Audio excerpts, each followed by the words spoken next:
A principios del siglo XX, Londres seguía siendo la ciudad más grande del mundo. La era victoriana había visto a miles de personas mudarse a la capital en busca de trabajo. Los inmigrantes del exterior se les habían unido. Los inmigrantes se convirtieron en chivos expiatorios fáciles.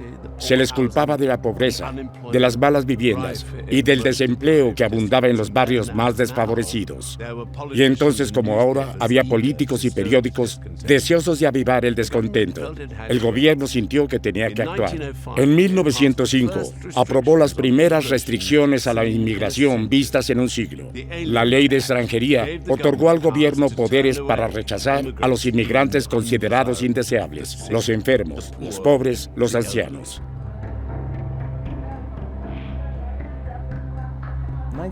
La ley de extranjería de 1905, que fue aprobada por el Partido Conservador, restringía mucho la migración, especialmente la inmigración judía de Europa del Este y otras partes de Europa Central. Había una tremenda cantidad de antisemitismo. Esto fue particularmente frecuente en Whitechapel. Se consideraba a los judíos como competidores por la vivienda y por los lugares de trabajo. De muchas maneras, el gobierno está reaccionando a la presión popular. No está necesariamente y no se preocupaba tanto en sí mismo, pero estaba profundamente preocupado por la situación de la población. Así que el gobierno quería mantener a los votantes de su lado. Pero la ley no hizo nada para aliviar la miseria de lugares como el extremo oeste. Los inmigrantes siguieron siendo el blanco de la ira popular. En 1909, un sonado crimen pareció confirmar los peores prejuicios de la gente. Se dispararon armas en las calles de Londres. Personas inocentes fueron asesinadas y 2 inmigrantes fueron los responsables. La prensa lo llamó la indignación de Tottenham.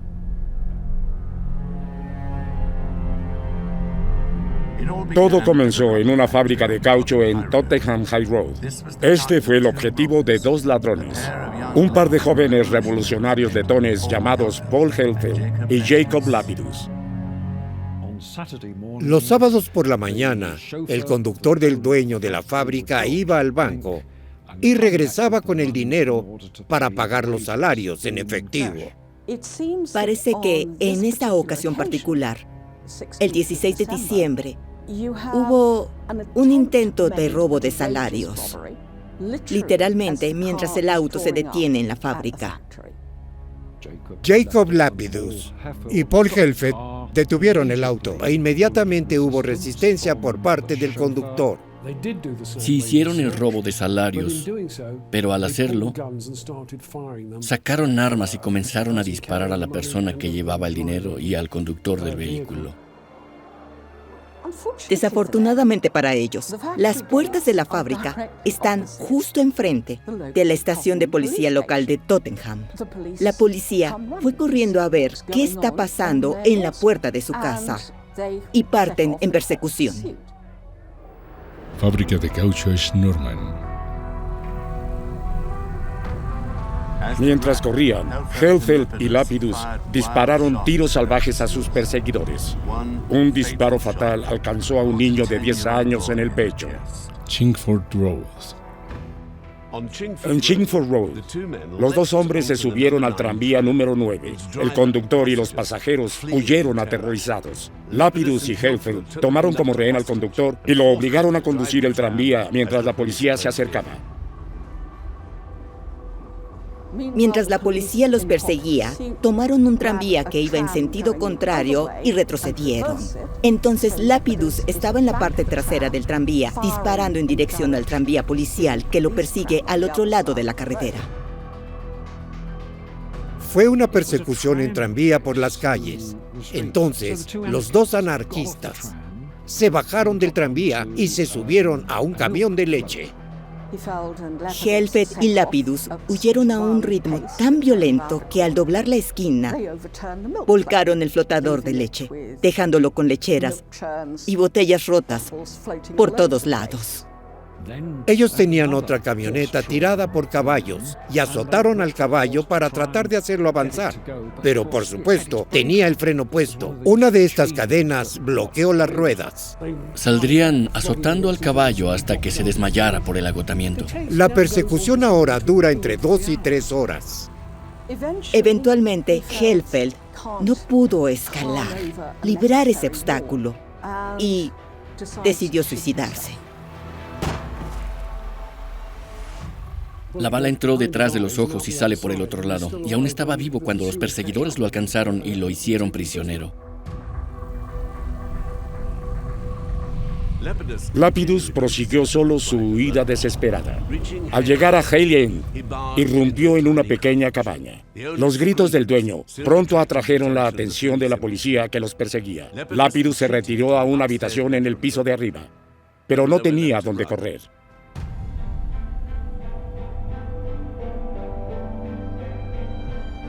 Lapidus, en ese momento, se dispara a sí mismo de manera bastante efectiva en la cabeza, por lo que queda solo un cadáver. En realidad, nunca encontraron los salarios. El rumor es que el dueño de la cabaña vivió bastante tiempo después de las ganancias, que se había encontrado en la chimenea. No había cámaras en Tottenham ese día. No se registró el robo o la persecución que siguió. Pero un año después, las cámaras estarían ahí.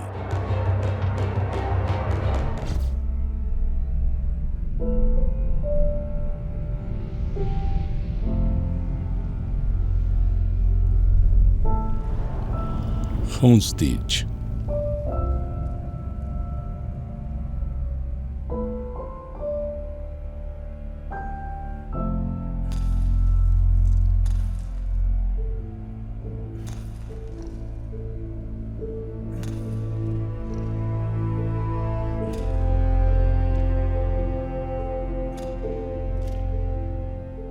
No era un ruido al que Max Bile estuviera acostumbrado los viernes por la noche. Su tienda estaba en un área mayoritariamente judía y era el Shabbat. Por lo general estaba tranquilo. Pero el viernes 16 de diciembre de 1910 fue un Shabbat como ningún otro. Cuando Bile regresó a su casa, se encontró con los rostros preocupados de su hermana y su sirviente. Eran más de las 10 de la noche. Por encima del viento soplando en la chimenea, podían oír martillazos y golpes. Venía de la joyería de al lado.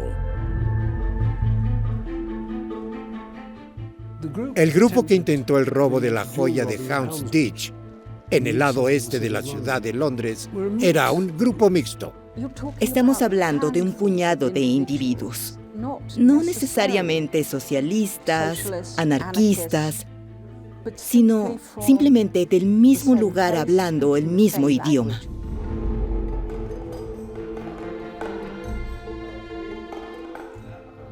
Nadie sabía realmente cuán estrechamente estaban conectados, aparte de haber venido de lugares similares, de alguna parte de Europa del Este o Rusia, y se habrían conocido porque habrían sido miembros del mismo club anarquista. La figura clave era un hombre llamado George Garstein. Era un arreglatodo en general. Reunió a todos. Varios otros en el grupo habían sido atrapados en la revolución de 1905 en Letonia. Todos habían sido encarcelados, todos habían sido torturados. De hecho, tienen un impacto público mucho mayor que su número.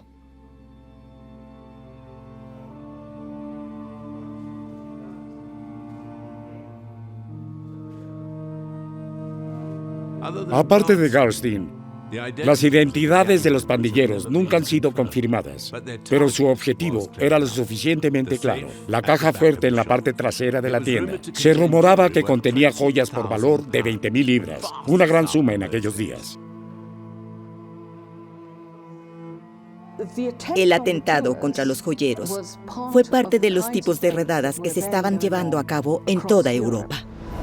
Los grupos están haciendo expropiaciones. Lo que hicieron fue cometer robos. Entonces, el dinero era en parte para financiar actividades políticas, pero también como una forma de subsistencia para ellos mismos. Con la inspiración de figuras como Stalin y Lenin, Varios socialistas y anarquistas estaban tomando la iniciativa en reunir dinero para enviar armas, enviar municiones de regreso a Rusia, lugares como San Petersburgo y Moscú, pero también, por supuesto, Letonia, siendo uno de los lugares más polvorientos del Imperio ruso, de vuelta a Letonia. A principios de diciembre de 1910, Galstein y su grupo habían alquilado 2 edificios detrás de la joyería. Trajeron herramientas de corte especializadas, taladros con punta de diamante, palancas y cinceles. Y cuando las joyerías cerraron ese viernes por la noche, la pandilla puso en marcha su plan. Un retrete en el patio de sus nuevos edificios alquilados daba a las joyerías. Alrededor de las 9, la pandilla comenzó a romper la pared. Lo que no habían anticipado era que Max Bail escuchaba en su cocina, escuchaba en su tienda. Luego se alejó en la noche en busca de un policía.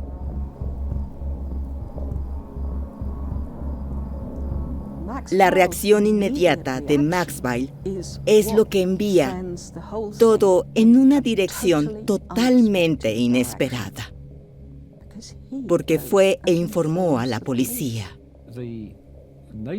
Los vecinos le dijeron a la policía que pensaban que los nuevos inquilinos de al lado estaban actuando un poco extraño. Había mucho ruido por la noche. Sonidos de martillazos, como si estuvieran tratando de demoler una pared de ladrillo o tratando de hacer un túnel en algún lugar. No creo que hayan pensado nunca que si los escuchaban, alguien iría a avisar a la policía. Estaban acostumbrados a venir de comunidades donde eso era lo último que hacías. A las 11 de la noche, el agente Walter Piper entró en el pequeño callejón sin salida detrás de la joyería. Se llamaba Edificios de Intercambio. Había luz en el número 11. Él tocó la puerta. Cuando preguntaron si había algún problema, no obtuvieron mucha respuesta, pero se despertaron las sospechas. Volvió y le dijo al sargento y a otros policías de la estación de policía de Bishopgate. Lo que no dijo fue en realidad que había estado en la casa. Y así cuando la policía fue a la casa, los pistoleros estaban preparados para ellos. A las 11:30, había 9 policías en la escena. Estaban armados solo con bastones de madera reglamentarios.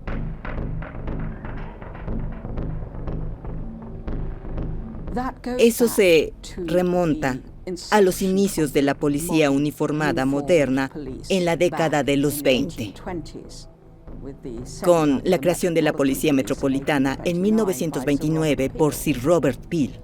Estaba decidido a que su nueva fuerza policial no se debía armar, porque dijo que no sería aceptable para la población. Sin embargo, la policía estaba armada de vez en cuando. En la época victoriana tenía que ir con fases. Hubo un periodo en que los policías podían usar y portar revólveres, si así lo deseaban. Bueno, si así lo deseaban, también era una cuestión de lo que sus oficiales superiores realmente les permitirían hacer. No se esperaban un tiroteo. Iban armados con porras, silbatos y su propio sentido de autoridad. El sargento Robert Bentley ahora se hizo cargo. Asignó al agente Piper frente a la joyería y dejó a otra agente en Cutlass Street. Los otros policías se unieron en el edificio de intercambio. Todavía se desconoce qué sucedió exactamente en los siguientes minutos, pero sabemos que fue Bentley quien llamó a la puerta del número 11.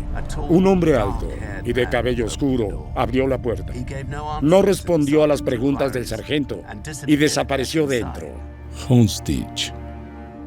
Bentley se abrió paso a través de la puerta. Lo siguió otro policía llamado Brian. Justo dentro, una puerta conducía a un pequeño salón. Un fuego ardía en la chimenea. Los restos de la cena estaban sobre la mesa. Los dos policías estaban a punto de seguir adelante cuando la puerta que daba al patio se abrió de golpe. Un hombre irrumpió con un arma semiautomática y abrió fuego.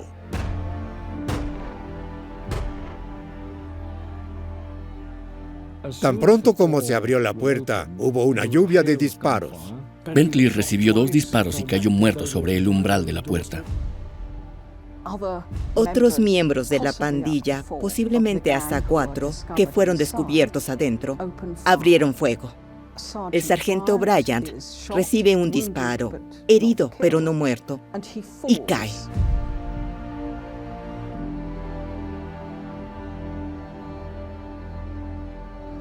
Afuera, el agente Goodmans estaba esperando frente a la casa. Corrió hacia adelante, pero otra bala le destrozó la pierna y él también se desplomó en el suelo. La pandilla pasó por encima de los policías sangrantes y salió a la calle, sin dejar de disparar. El sargento Charles Tucker fue el siguiente en caer, con un disparo en el corazón. El resto de la policía retrocedió y la ruta de escape de la pandilla parecía clara. Pero luego, rugiendo desde las sombras, el agente Walter Choate, de 34 años, agarró a uno de los hombres que huían. Choate era alto y fuerte, y se aferró desesperadamente a su presa. Pero en la lucha, recibió 3 o 4 disparos antes de caer al suelo.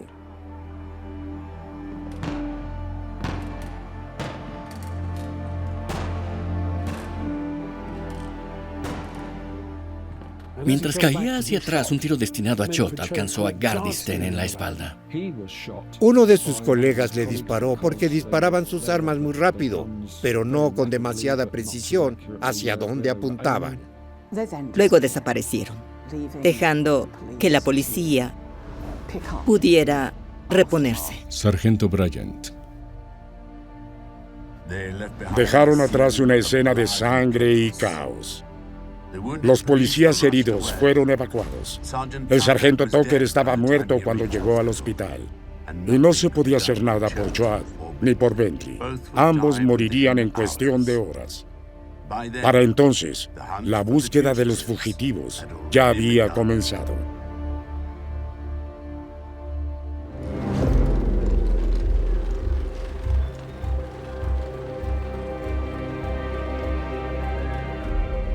En la mañana del sábado 17 de diciembre de 1910, los británicos se despertaron con la noticia de otra atrocidad en las calles de Londres. Una pandilla había sido frustrada en su intento de robar una joyería y luego le dispararon a 5 policías. 3 murieron cumpliendo su deber. Y a medida que se difunde la noticia, la prensa la recibe con indignación. No es tanto el robo. Eso no es lo que causa la indignación. Es la falta de carácter británico. La falta de disposición a aceptar las formas británicas es lo que provoca la indignación. Ellos son extranjeros. Estas son acciones ajenas. Debido a que tenía que ver con los anarquistas, había un miedo real de lo que estaba pasando. Hasta cierto punto, tenía que ver con el hecho de que tenían armas de fuego, pero también demasiadas municiones. Lo que sucedió en Tottenham fue una verdadera decepción. Las 2 figuras, Hellfeld y Lapidus, habían muerto. No hay prueba en la que puedas llevar a estos 2 anarquistas, estas viles figuras, como se describen en los periódicos, ante la justicia. En el caso de los asesinatos de Houndsditch, donde murieron no 1, sino 3 policías, no iba a volver a suceder. Estaban absolutamente decididos a que no volvería a suceder.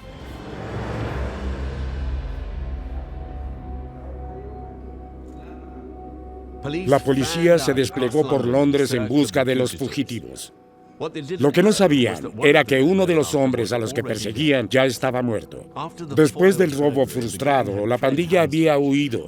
Su líder, un hombre que se hacía llamar George Gaston, había recibido un disparo durante su fuga, y sus cómplices se vieron obligados a llevarlo en brazos hasta Whitechapel. Allí se refugiaron, en una pequeña casa en Grove Street.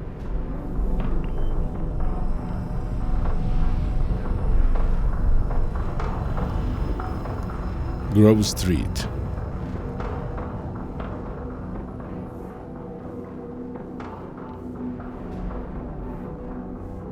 Gaston resultó gravemente herido, pero no se atrevieron a llevarlo al hospital.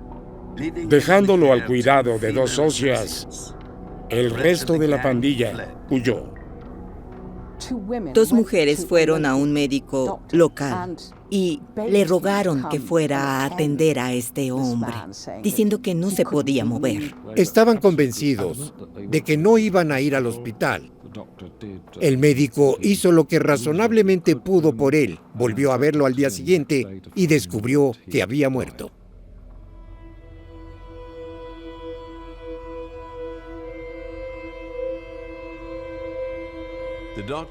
El médico informó la muerte al forense, quien informó a la policía. De inmediato, los detectives se apresuraron a llegar a la casa de Grove Street. Encontraron el cadáver del hombre en una cama en el piso de arriba, y a una de las mujeres, quemando pruebas. Fue arrestada, y se llevaron el cuerpo de Gaston. La policía no tenía dudas de que este era uno de los asesinos. En los bolsillos del hombre encontraron municiones, guantes y una llave del número 9 del edificio de intercambio.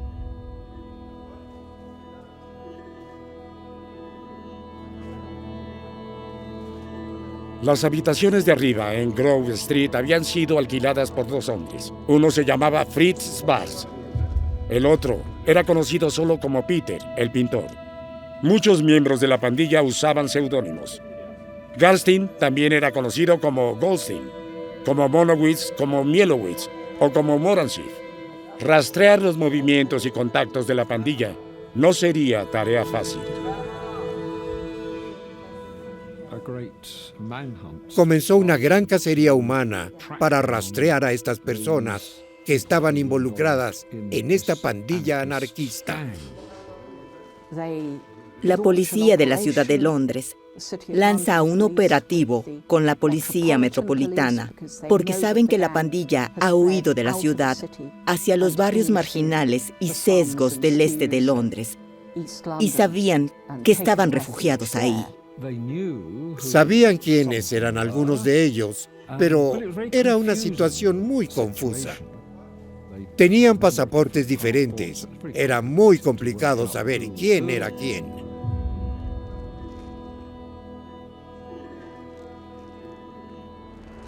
La escena del asesinato. Cuando corrió la noticia del policía que había sido asesinado, había terror absoluto en el extremo oeste, porque pensaban que la policía iba a empezar a hacer saqueos, purgas, y eso era un gran problema. Casi 100 detectives registraron el extremo oeste. Pero muchas personas que vivían allí hablaban poco o nada de inglés, y nadie en la policía podía hablar los idiomas de los inmigrantes. La policía detuvo a casi cualquier persona que pudiera relacionar con los fugitivos. Un mecánico ruso llamado Federol, un letón llamado Dubov y Jacob Peters, el primo del fugitivo Schwarz. Todos finalmente admitieron conocer a los hombres buscados, pero todos negaron su participación en los homicidios. El mismo día que la policía hizo esos arrestos, se llevó a cabo un servicio conmemorativo para sus colegas caídos. Miles se reunieron en la Catedral de San Pablo para presentar sus respetos. El sargento Bentley, de 38 años, había recibido un disparo en su aniversario de bodas. Su esposa, en avanzado estado de gestación, estaba junto a su cama cuando murió. Ella dio a luz un niño 4 días después. El sargento Tucker tenía 47 años y era padre de 2 hijos. Debería haberse retirado de la policía ese año, pero había firmado por 12 meses más. El agente Chua no estaba casado y vivía en la casa de la sección de la calle Bishop Gate. Su madre había muerto apenas 12 días antes del tiroteo. Chua sería sepultado junto a ella. Schwarz, Peter el pintor y posiblemente otros todavía andaban sueltos. A medida que llegaba y pasaba la Navidad, los detectives comenzaron a perder la esperanza. ¿Se habían escapado los hombres de Londres? ¿Habían huido al extranjero? ¿Se haría justicia alguna vez? Luego llegó un aviso de una fuente inesperada. Lo que cambió las cosas fue cuando recibieron una información inesperada de un hombre llamado Charles Perelman. Le gustaba verse a sí mismo como un revolucionario romántico. Según su hijo, tenía ojos suaves como los de un ciervo y una voz bellamente hablada. Pero él era el hombre que traicionaría a los dos hombres en la calle de Sydney. Tiene una carta de alojamientos dudosos para individuos dudosos. Entonces entra, aparentemente envuelto en capa y bufanda, para disimular que va a la policía para informar que conoce a dos de sus antiguos inquilinos, Felix Schwarz y Jacob Asokolov. En realidad se encontraban escondidos en el segundo piso de un edificio de viviendas en la calle Sydney.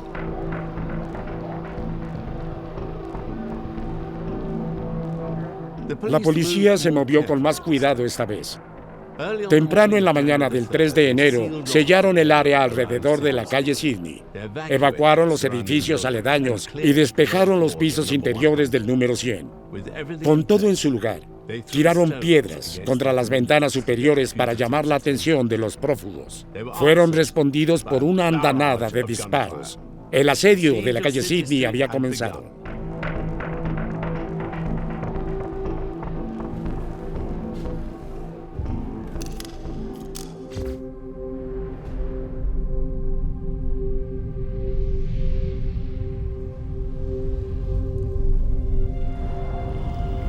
Calle Sydney.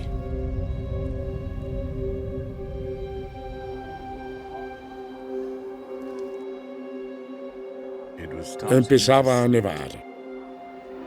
Nevó sobre las multitudes que solo observaban. La policía los retuvo y se fueron por las ventanas destrozadas del número 100 de la calle Sydney.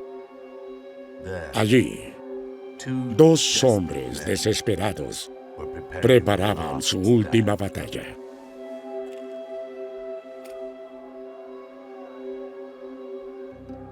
Casi con certeza, lo que Schwarz y Asokolov tienen en ese alojamiento en la calle Sydney es un envío sustancial de armas y municiones. Ahora, la policía no estaba armada en esta etapa, no traían armas, entonces alguien fue enviado a buscar armas. Y volvió con una carga de escopetas con un alcance de menos de 30 metros.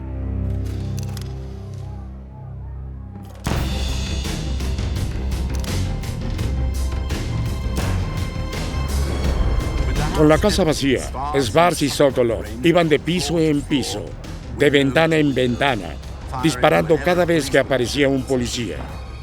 La policía fue superada en armas, y las escaleras estrechas y empinadas del edificio hicieron que un ataque directo fuera suicida. Fue una masacre. Seguían esperando que se quedaran sin municiones y no fue así. Y tenían una puntería, un poder de fuego que está completamente más allá de lo que la policía esperaba.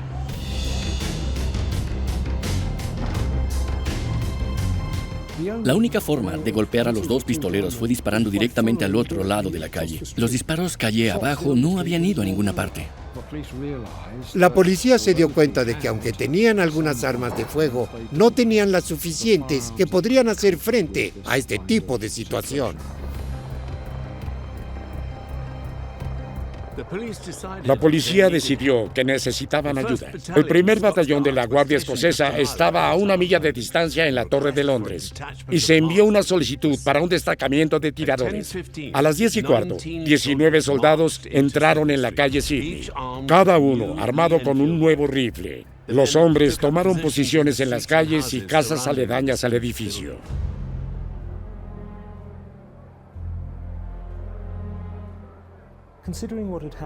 Teniendo en cuenta lo sucedido en Houndditch, no hubo problema alguno con respecto a que el Estado usara un monopolio de la violencia contra esta organización terrorista.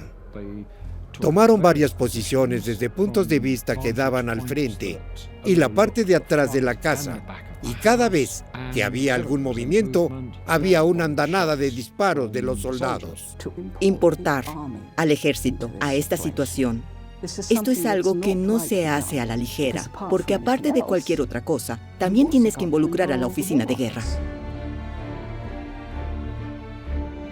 Winston Churchill estaba en el baño cuando le llegó la noticia del asedio. El ministro del Interior, más joven de la historia, rápidamente se vistió y se dirigió a la escena. Winston Churchill solo había sido ministro del Interior durante menos de un año en el momento del asedio de la calle Sydney. Entonces decidió que bajaría a la calle Sydney y vería lo que estaba pasando. Él iría y vería la diversión. Luego se encontró en la posición poco envidiable de ser el hombre principal a cargo. Si se hubiera detenido a pensar en ello durante 2 minutos, se habría dado cuenta que no era apropiado que un ministro del Interior con sombrero de copa y un gran abrigo con cuello de astracán fuera visto alrededor de las paredes mirando la entrada de la casa. Sin embargo, ese no era Winston Churchill en absoluto. Era en gran medida un hombre impulsado por sus emociones, impulsado por sus pasiones, y una de ellas era estar en la escena. Dijo que los policías deberían moverse hacia atrás o hacia adelante o tomar varias posiciones. Se diría que disfrutó de esta oportunidad de salir de su oficina, llevando los archivos y correspondencia con los que podría haber tenido que lidiar y lidiar con una situación real. Para cuando aparece Churchill, tienes una gran multitud reunida. Las multitudes eran enormes. Si miras el noticiario, puedes ver las calles aledañas. Estaban en el techo del bar, estaban por todos lados.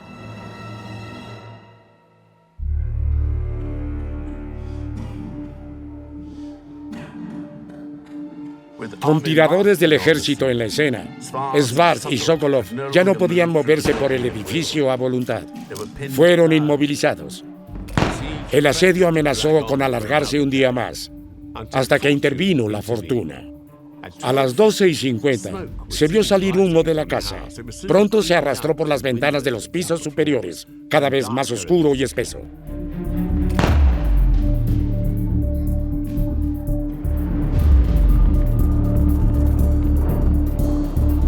Nadie sabe cómo comenzó el incendio. Todavía hasta el día de hoy no tenemos idea de cómo comenzó. Me parece que es probable que haya sido intencional.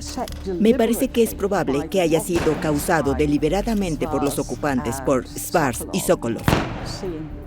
Al no ver una salida o alternativa, que haya ocurrido accidentalmente debido al nivel de potencia de fuego que estaban empleando.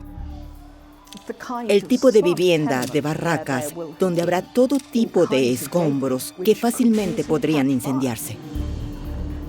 El fuego se apoderó gradualmente. Winston Churchill le dijo a la brigada de bomberos que se quedaran atrás, que se alejaran del peligro. Dejó claro que no creía que la brigada de bomberos debería entrar, porque dijo que no quería que se pusiera en riesgo la vida de ningún británico.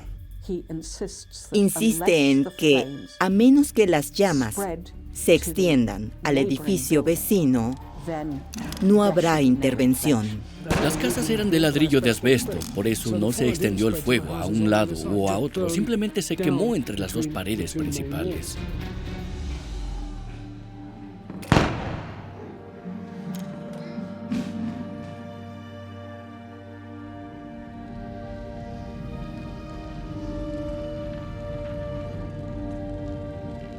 Mientras las llamas consumían la casa, policías, soldados y espectadores como Winston Churchill esperaban a que salieran los fugitivos. Nunca lo hicieron. El sitio de la calle Sydney había terminado.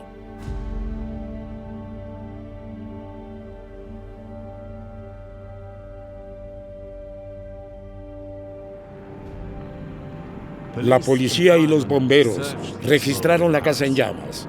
Se estaba derrumbando, pero finalmente encontraron los restos carbonizados de los 2 fugitivos. Había uno muerto de una herida de bala en la cabeza. El otro había sido superado por el humo y las llamas. La presencia de Churchill en el asedio no pasó desapercibida. Muchos cuestionaron si era una conducta adecuada para un ministro del Interior. Sus enemigos políticos se apresuraron a explotar la controversia. Se sabe que los ministros del Interior no deberían involucrarse en asuntos policiales, pero Winston Churchill era Winston Churchill. Churchill siempre fue inmensamente práctico, toda su carrera. Vemos esto una y otra vez que él no sentía que podía comentar algo a menos de que estuviera físicamente presente ahí. Un político de mayor sentido no se hubiera acercado. Pero Churchill tenía 36 años, todavía un hombre joven. Él mismo había sido soldado y corresponsal de guerra. Para él, esto resultó ser lo más emocionante que había hecho en mucho tiempo. Fue una sensación irresistible. Y años después, en uno de sus escritos sobre sí mismo, admitió que probablemente hubiera sido mejor si no se hubiera ido. Se dio cuenta de que había cometido un error. En el Parlamento, un diputado dijo que sabía por qué estaba allí la policía, pero no sabemos por qué estaba ahí el ministro del Interior.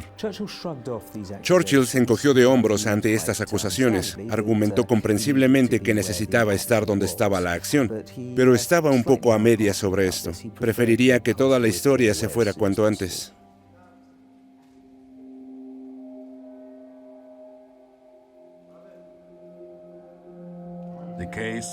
El caso aún no había terminado. Schwarz y Sokolov habían pagado la pena máxima, al igual que George Garstein. Pero el destino de los otros arrestados aún estaba por determinarse.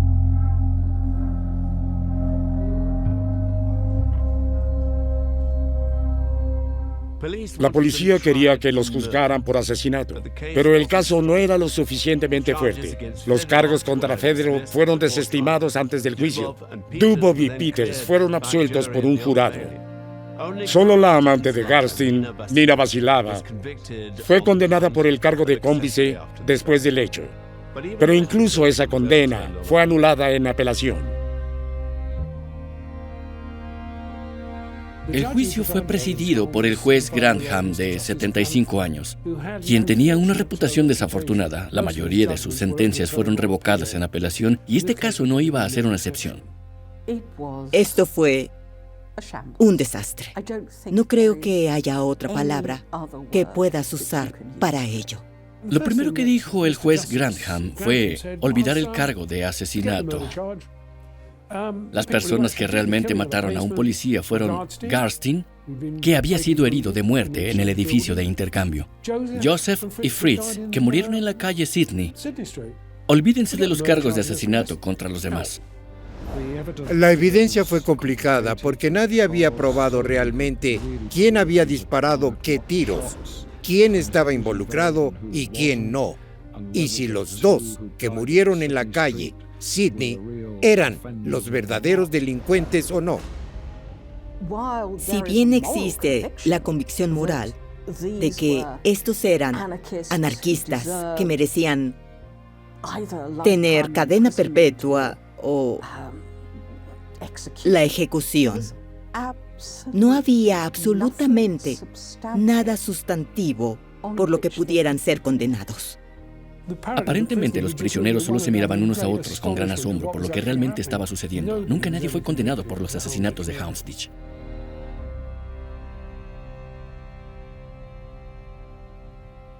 Otros buscados por la policía escaparon por completo. Peter el pintor nunca más fue visto.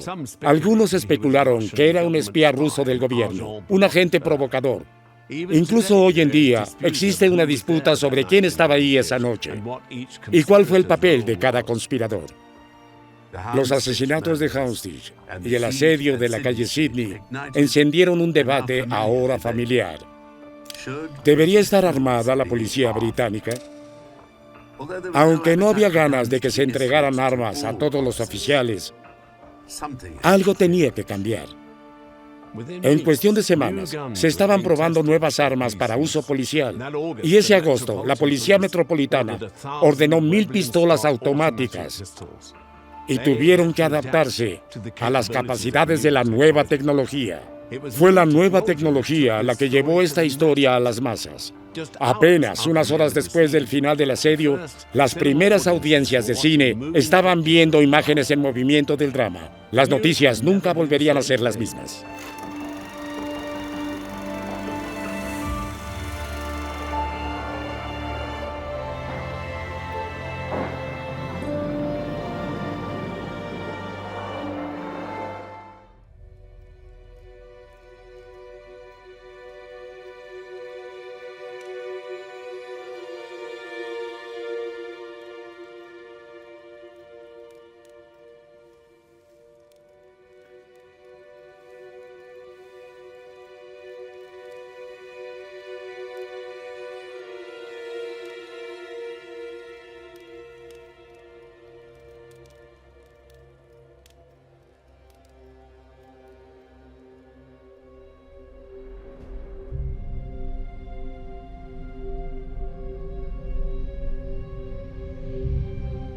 Highway se encuentra en la frontera entre Inglaterra y Gales.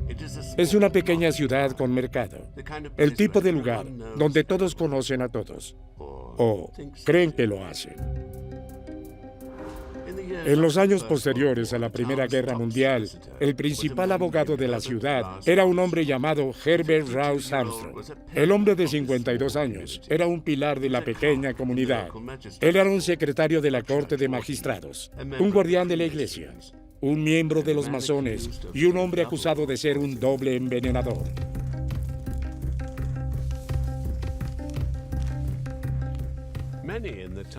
Muchos en el pueblo no podían creer las acusaciones contra Armstrong.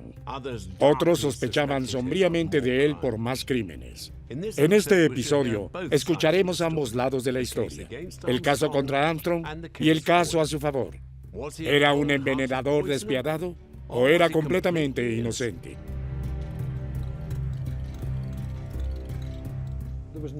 No había ninguna duda de que su esposa fue envenenada con arsénico. Y de hecho, cuando se juntaron todas las demás pruebas, Armstrong era el factor común. Creo que hay dudas muy reales sobre su culpabilidad. La gran mayoría de la gente que hay en Highway estaba del lado de Armstrong. Es revelador que los sirvientes de su casa insistieran en que él no lo hubiera hecho, que no podría haberlo hecho. Y los sirvientes en general saben exactamente lo que sucede en un hogar.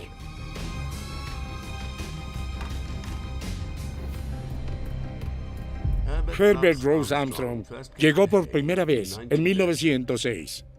Se unió a la firma de un anciano abogado y se convirtió en socio a los pocos meses. Echó raíces en el pueblo.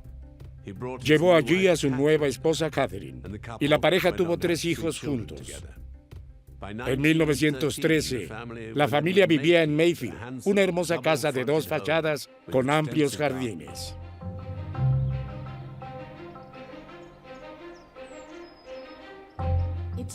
Creo que es interesante entender su propio trasfondo social.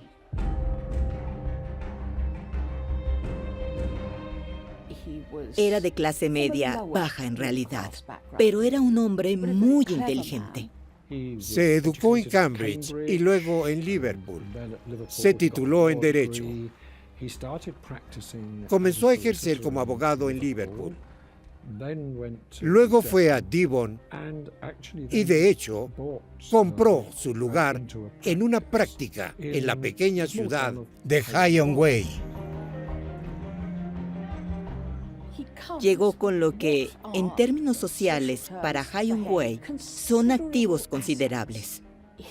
Es aceptado entre la élite social, esencialmente de Highway, y es muy respetado, bien considerado, genuinamente aceptado.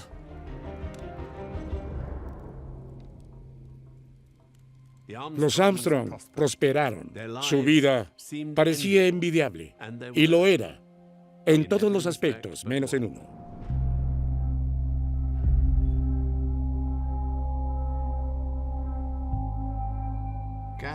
Catherine no era una mujer sana. Tenía frecuentes enfermedades, caídas y accidentes. Se automedicaba con una farmacia de remedios por correo.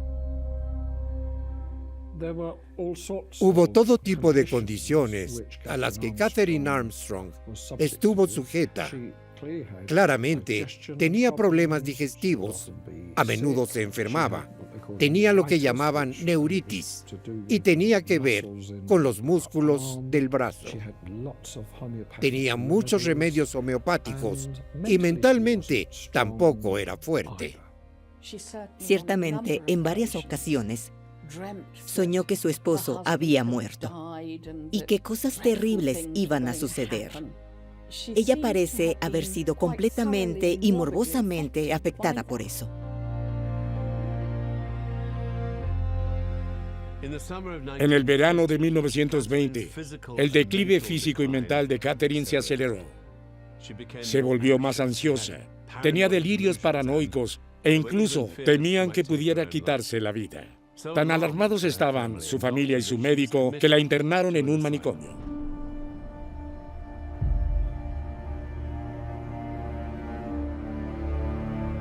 Se quedó en Barnwood, cerca de Gloucester, durante 5 meses. Su salud mejoró. A principios de 1921, Armstrong solicitó a los médicos que la liberaran. No hay indicios de que estuviera haciendo esto sin el apoyo del propio médico de la señora Armstrong en Highway, el Dr. Hing. Tampoco hay indicios de que su familia estuviera descontenta con la decisión de dejarla en libertad. Pero la gente que dirigía el manicomio en realidad estaba bastante preocupada de que ella no estuviera mejor.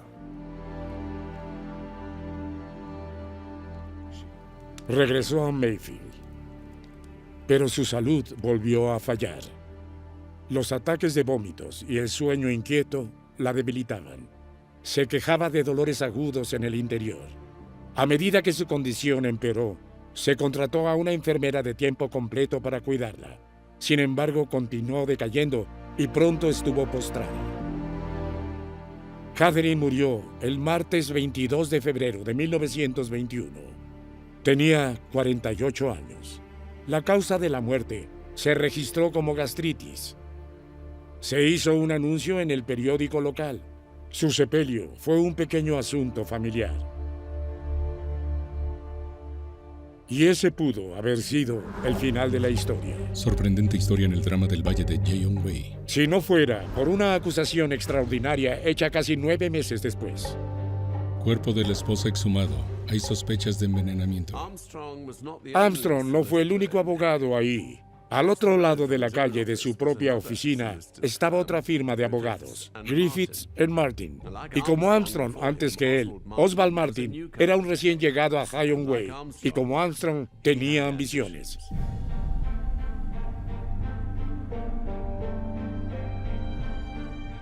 A finales de octubre de 1921, Armstrong invitó a su compañero abogado a tomar el té. Pero después de salir de Mayfield ese miércoles por la noche, Martin cayó gravemente enfermo.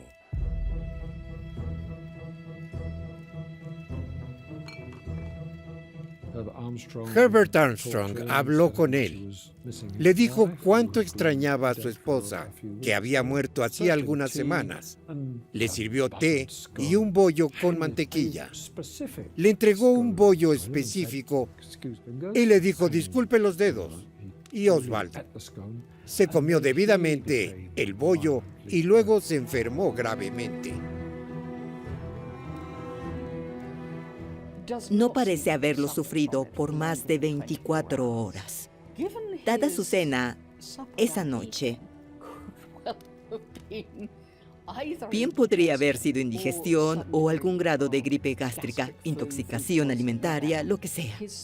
Su cena fue de carne, seguida de crema de caramelo, que no es precisamente una cena ligera.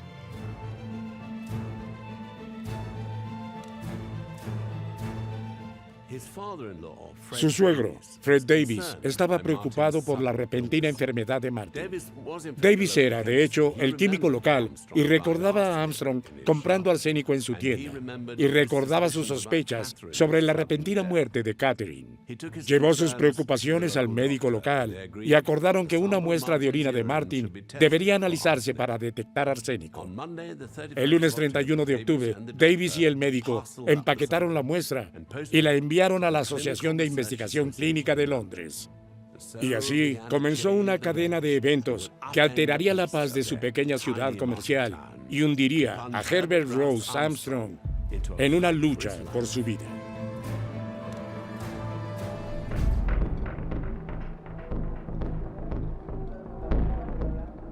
El paquete que fue enviado a Londres con la muestra de orina de Oswald Martin también incluía una caja de chocolates.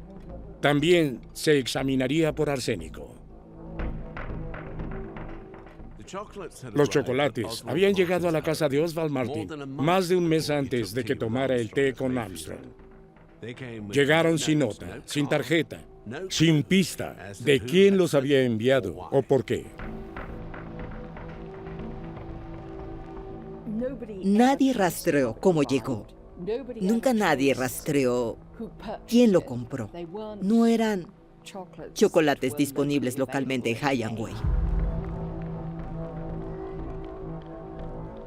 Oswald Martin y su esposa, con quien se acababa de casar, a ellos no les gustaban particularmente los chocolates, pero fueron anfitriones y uno de sus invitados resultó violentamente enfermo después.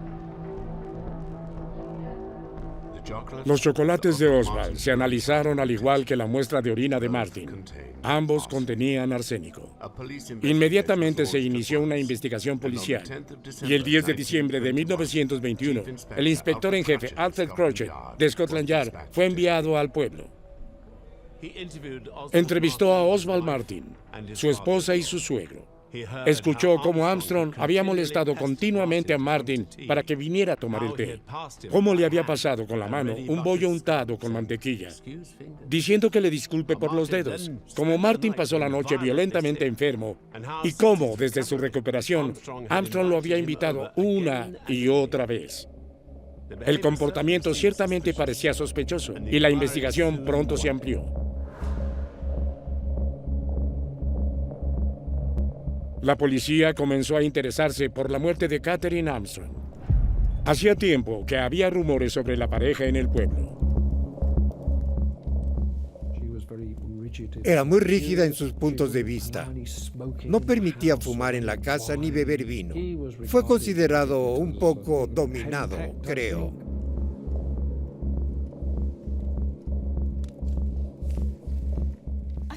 Creo que la mayor parte de eso es retrospectivo, porque lo que es muy claro es que disfrutaba ser dirigido por Catherine. Disfrutó que se mantuvieran los estándares y que se le recordaran esos estándares. Cuando un hombre como Herbert Armstrong se ve tan bien vestido, eso dice mucho sobre el hogar del que proviene y sobre quién dirige el hogar. Y esa era Catherine. Eso era notorio. ¿Era de creer lo que se decía en el pueblo? ¿Se había cansado Armstrong de su esposa y se deshizo de ella? Crochet decidió traer al abogado. En la mañana de la víspera de Año Nuevo de 1921, esperó con otros 2 detectives frente a la oficina de Armstrong en High-and-Way. Mientras Armstrong caminaba la milla desde su casa en un frío penetrante, no habría tenido idea de lo que se avecinaba. En los meses transcurridos desde la muerte de su esposa, Armstrong había estado ocupado.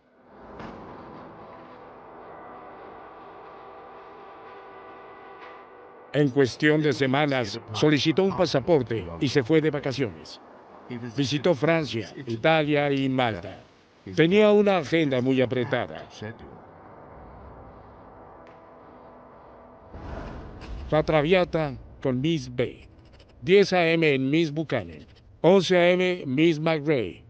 La vida de viudo parecía adaptarse a él.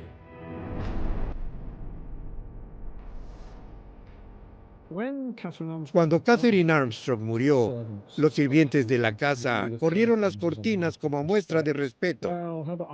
Herbert Armstrong las abrió de nuevo y él no parecía estar afligido por la muerte de su esposa. En efecto, estaba liberado de todas las inhibiciones que su presencia le había causado en etapas anteriores.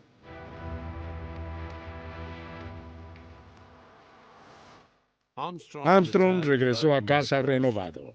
Pronto estuvo pavoneándose por la ciudad, elegante como siempre, bebiendo y fumando, como y cuando quisiera. Solo una cosa le molestaba en su nueva vida: Oswald Martin.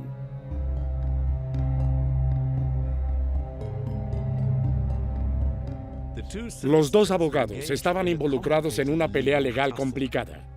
Dependía de la venta de una finca en la cercana Brecon. Armstrong representaba al vendedor y Martin a los compradores. Pero la venta no se había desarrollado como estaba previsto. Cada lado culpaba al otro.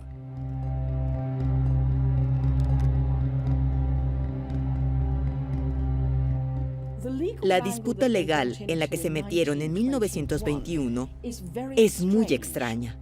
Armstrong parece haber indicado que había logrado resolver títulos de propiedad confusos. Ahora, si tienes confusión de títulos sobre límites, acceso a la tierra, varias cosas así, tienes un problema muy real. Y parece que eso fue lo que complicó toda la venta. Y eso era lo que, por parte de Bellanuit, estaba complicando las cosas. Posteriormente, Martin sugirió que Armstrong había estado dando largas. Esta transacción parecía prolongarse. El comprador había pagado un depósito, 500 libras más o menos, que por supuesto se presentó a Herbert Armstrong como abogado para su custodia.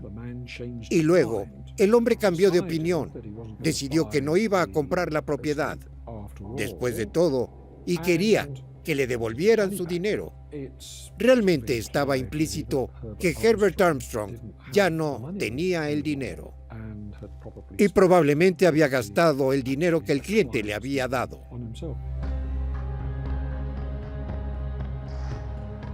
La venta sería lucrativa para Armstrong, pero su fracaso podría significar la ruina profesional y financiera. Y si el entrometido Martin se quitara del camino, debe haber pensado. Fue ese el momento en que Armstrong invitó por primera vez a su rival a tomar el té. En cuestión de semanas, la policía estaría en Hyde Way y Armstrong estaría bajo sospecha. En la mañana del 31 de diciembre, salió de su casa para ir a trabajar y nunca más regresaría.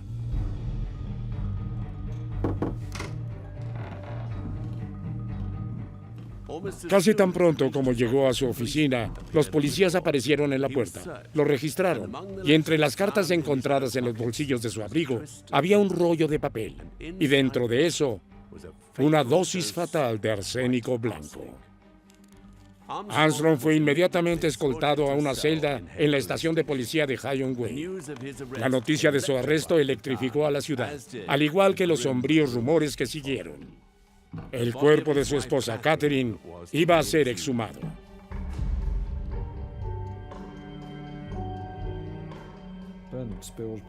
Bernard Spilsbury hizo la autopsia y se encontraron que había una enorme cantidad de arsénico en su cuerpo. Y realmente, la explicación médica del patólogo de lo que había encontrado lo hizo claro, que el arsénico fue la causa de la muerte. Estaba absolutamente convencido de que, a pesar de la descomposición del cuerpo durante 10 meses, podían discernir evidencia de que una cantidad muy sustancial y fatal de arsénico tuvo que haber sido administrada a la señora Armstrong dentro de las 24 horas de su muerte. Y Spilsbury era considerado en ese momento un experto tal que prácticamente nadie hubiera soñado con rechazar o refutar ese tipo de evidencia médica. Los médicos creían que Catherine había recibido una dosis masiva de arsénico en las últimas 24 horas de su vida. Estaba postrada en cama en ese momento, demasiado débil para siquiera llevarse un vaso a los labios. No pudo haber tomado el veneno ella misma. La policía sabía que había arsénico en la casa de Armstrong. Había admitido que lo había comprado, alegando que era para las malas hierbas en el jardín. La policía también sabía que el abogado se beneficiaría con la muerte de su esposa, gracias a un nuevo testamento firmado el año anterior. Armstrong tenía el motivo, los medios y las oportunidades. Seguramente, él fue el asesino, ¿o no?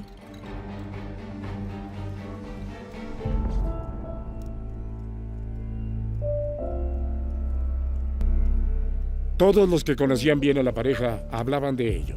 Herbert Rose Armstrong amaba a su esposa, ya que a pesar de su aspecto desigual, Armstrong y Catherine se complementaban.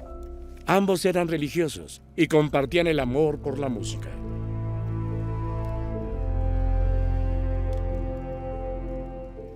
Les gustaba discutir, debatir, y tal vez de ahí venían los chismes crueles. Después de todo, se esperaba que una mujer en esos días fuera respetuosa con su esposo. Su inteligencia franca era indecorosa. Motivo. Parecían haberse querido genuinamente. Y, más aún, parecían tener ambiciones sociales en común. Sabemos que si aparecías en una de sus casas, fiestas de tenis u otros entretenimientos que tenían, el desorden a ella ofendía profundamente y era probable que quitara a alguien desalineado de su círculo social. Cuando Catherine murió, algunos pensaron que Armstrong era demasiado frío, demasiado distante. Pero el dolor se expresa de muchas maneras. Y en aquellos días no se esperaba que los hombres mostraran emoción. Armstrong era abogado y exmilitar. Tenía el más rígido de los labios superiores. Pero aquellos que lo conocieron mejor pudieron ver el impacto de la muerte de su esposa. Su partida para el continente un mes después fue presionada por sus amigos y su médico, preocupados por la tensión a la que estaba sometido. Sus vacaciones no fueron la excursión de un viudo alegre. Los testigos hablaron de un hombre de aspecto triste que pasaba el tiempo solo o con amigos varones. Exactamente lo que cabría esperar de los recientemente afligidos. Incluso esas entradas del diario tenían explicaciones inocentes. Miss B era instructora de baile. La señorita McRae, su asistente. Entonces, si la evidencia no sugería que Armstrong odiaba a su esposa y anhelaba estar libre de ella, ¿qué pasó con el otro motivo propuesto? ¿Qué hay del dinero?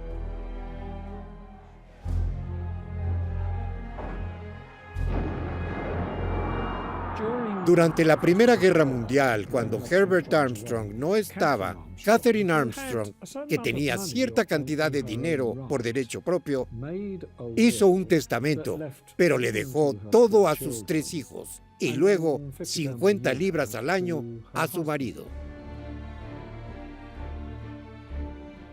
El testamento que hizo en 1917 era uno que reflejaba la realidad de donde ella estaba en 1917. En esa etapa, su esposo estaba en servicio activo. Tenía la perspectiva de ir a Francia. Ella misma contempló el suicidio en varias ocasiones. Podrías entender su ansiedad por conseguir cosas organizado y ordenado adecuadamente.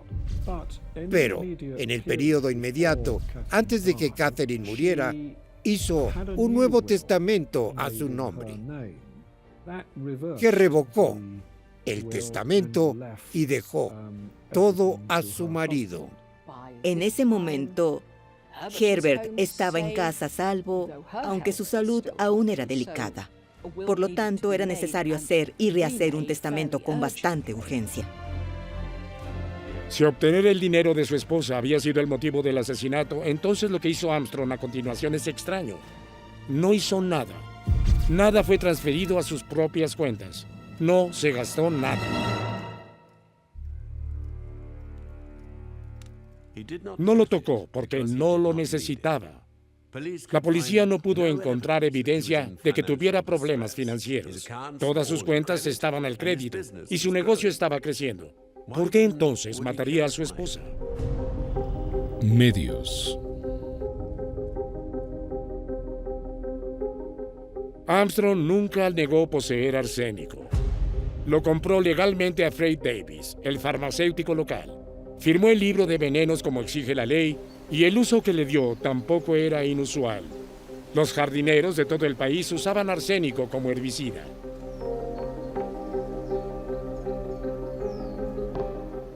Encuentro el hecho de que tenía arsénico alrededor, algo que no es sorprendente. ¿Y dónde iba a conseguirlo? Iba a conseguirlo en la farmacia local porque no tenía ningún propósito siniestro. Encontraron arsénico en su oficina, en sus bolsillos. Encontraron arsénico en pequeños paquetes.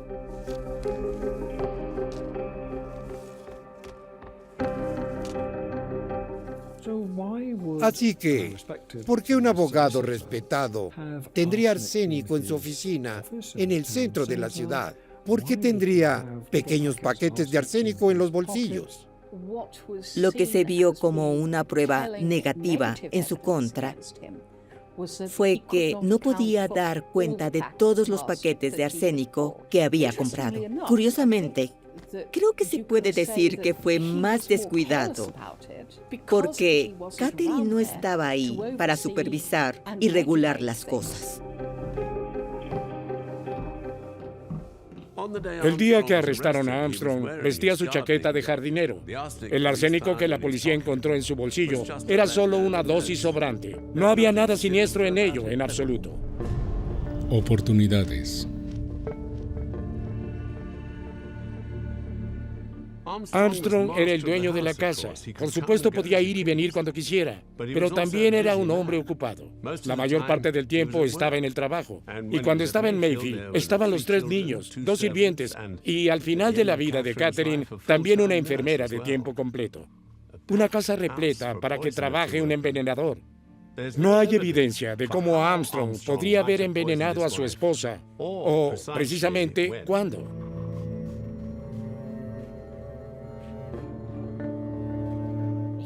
De hecho, se había mudado de la habitación conyugal a una habitación pequeña al otro lado del pasillo, porque había atención las 24 horas. En las últimas semanas de vida de Catherine, fue cuidadosamente atendida por mujeres. Las mujeres empleadas para llevar la casa y empleadas para cuidarla. Él realmente no tenía una oportunidad.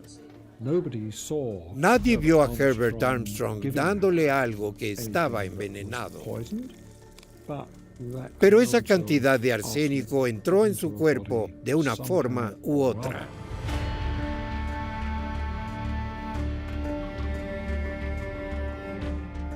Entonces, ¿qué podría decir la defensa de Armstrong que realmente sucedió?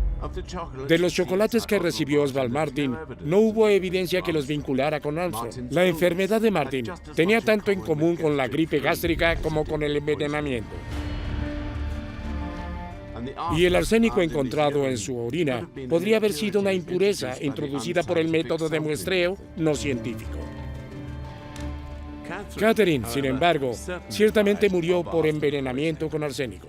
La pregunta es, ¿a manos de quién? Los expertos que examinaron su cuerpo insistieron que el arsénico debe haber sido tomado dentro de las 24 horas previas a la muerte. Pero ha habido casos en los que alguien tomó una gran dosis fatal de arsénico y vivió durante varios días.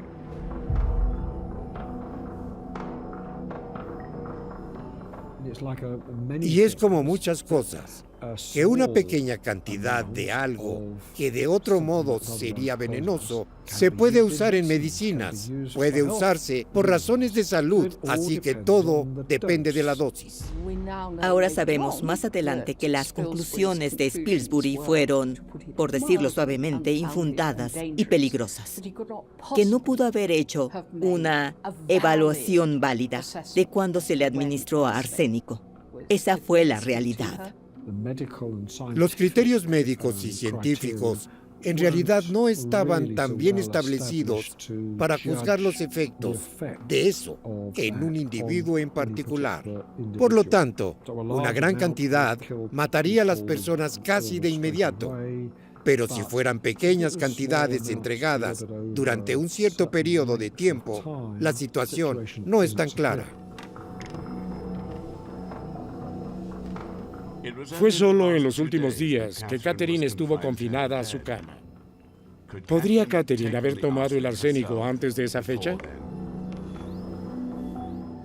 Ella no estaba bien. Los médicos del asilo habían llegado a creer que sus síntomas físicos eran psicosomáticos. Era su mente lo que realmente les preocupaba.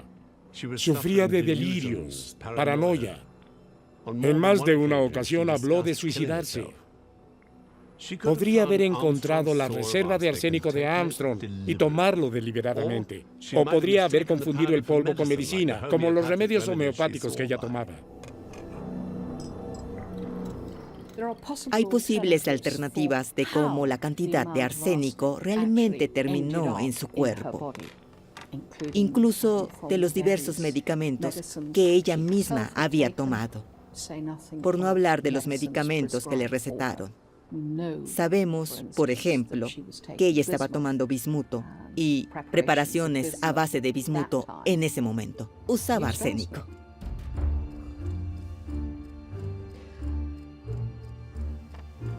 Estas eran las posibilidades que se estaban considerando cuando se reunió la defensa de Armstrong a principios de 1922. El abogado en su caso ante el tribunal sería Sir Henry Curtis Bennett, uno de los abogados más famosos y brillantes de Gran Bretaña en ese momento. El juicio estaba programado para el 3 de abril de 1922. ¿Fue Armstrong un envenenador impenitente o un esposo afligido acusado falsamente? Correspondería al jurado decidir.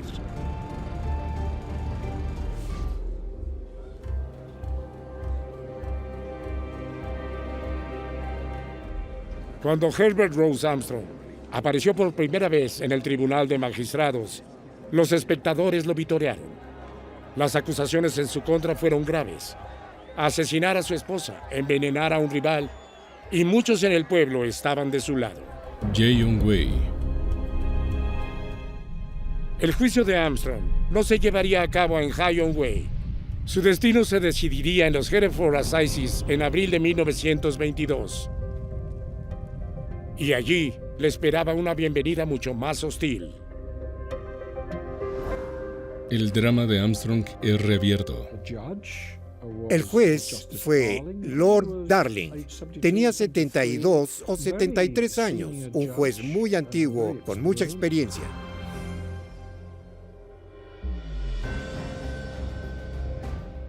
El juez Darling había adquirido la reputación de ser un juez de ejecución, de caer severa y duramente sobre el acusado, a menos que haya evidencia absolutamente inequívoca para sugerir la necesidad de absolución. Su hostilidad hacia Armstrong sería obvia a lo largo del caso.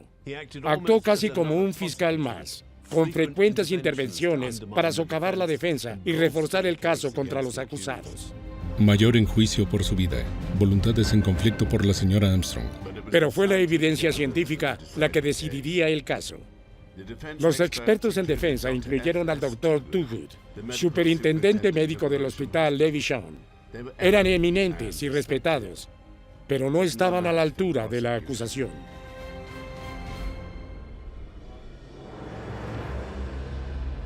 Los expertos que llamaron eran los principales en el área. toxicólogo Sir William Wilcox y patólogo forense estrella Dr. Bernard Spilsbury. Los hombres se apegaron rígidamente a su análisis. Catherine había sido envenenada con arsénico antes de ingresar al manicomio de Barnwood. Cuando fue devuelta al cuidado de Armstrong, el envenenamiento comenzó nuevamente. La dosis fatal se tomó el último día de vida de Catherine. Era imposible que ella lo hubiera tomado sola.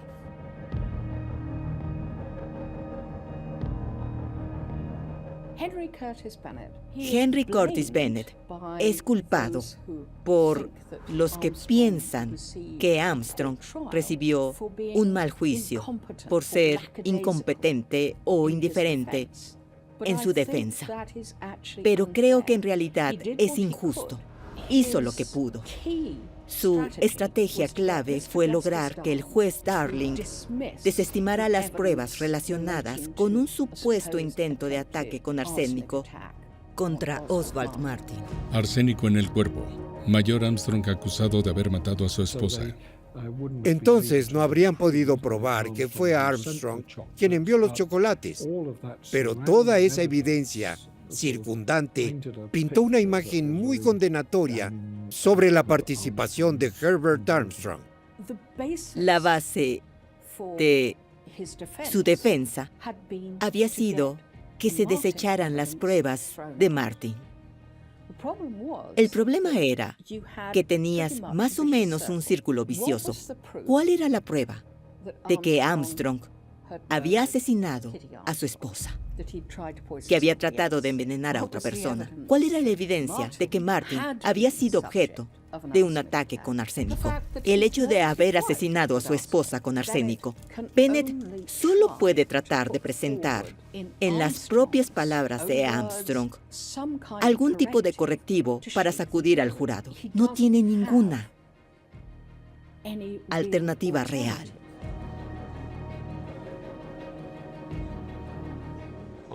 En el séptimo día del juicio, el propio Armstrong subió al estrado. Durante 7 horas y media, respondió preguntas de su abogado defensor, de la fiscalía y del juez. Él lo negó todo.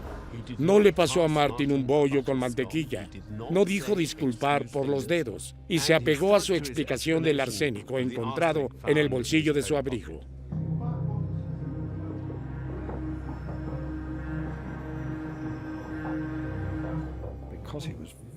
Debido a que estaba familiarizado con los procedimientos judiciales, brindó evidencia de una manera muy fuerte y creíble hasta cierto punto. Pero de hecho, el juez hizo una gran cantidad de preguntas detalladas, particularmente sobre por qué tenía tantos paquetes de arsénico en el bolsillo.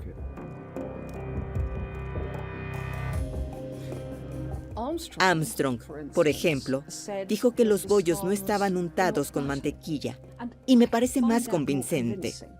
Según Martin, le entregaron el bollo con la frase: disculpe los dedos.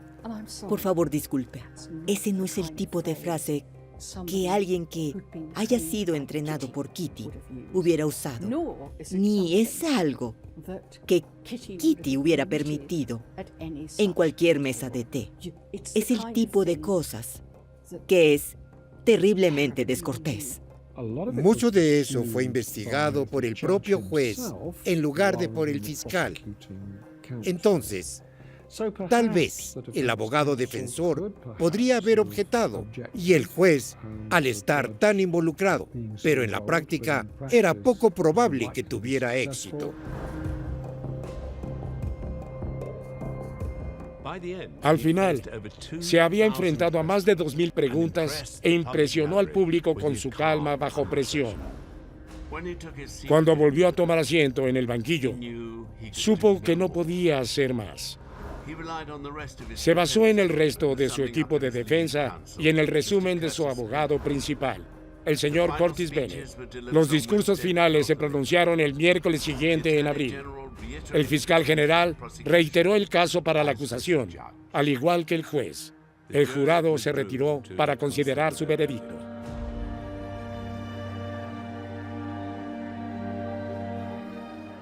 Curtis Bennett se mantuvo confiado. Veterano de casi 50 juicios por asesinato, esperaba una absolución y se fue a dar un paseo. Todavía estaba caminando cuando el jurado señaló que habían llegado a una decisión. Armstrong era culpable. Mayor Armstrong culpable, sentencia de muerte. Debe recordarse que el momento del juicio fue en sí mismo inusual. La sesión de testimonios prácticamente había terminado cuando Armstrong fue acusado y enviado a juicio. Tienes una prórroga especial para el juicio de Armstrong. Y eso, más que nada, te dice que querían terminarlo y solucionarlo.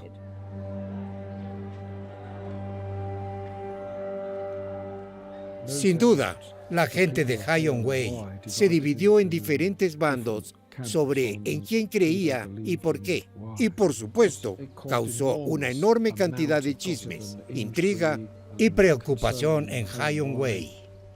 Creo que el veredicto no fue una sorpresa para nadie en particular, que había escuchado el resumen de Darling. Su dirección al jurado estuvo bastante bien, a menos que esté tratando de decir que esta frágil mujer enferma tomó arsénico para suicidarse. Tienes que encontrar culpable a Armstrong. Fue un resumen muy sesgado y profundamente dañino de las realidades del juicio. Así que, esencialmente, selló el destino de Armstrong y su reputación de larga duración como un hombre culpable ante la ley y el notorio envenenador de Hyun-Wei.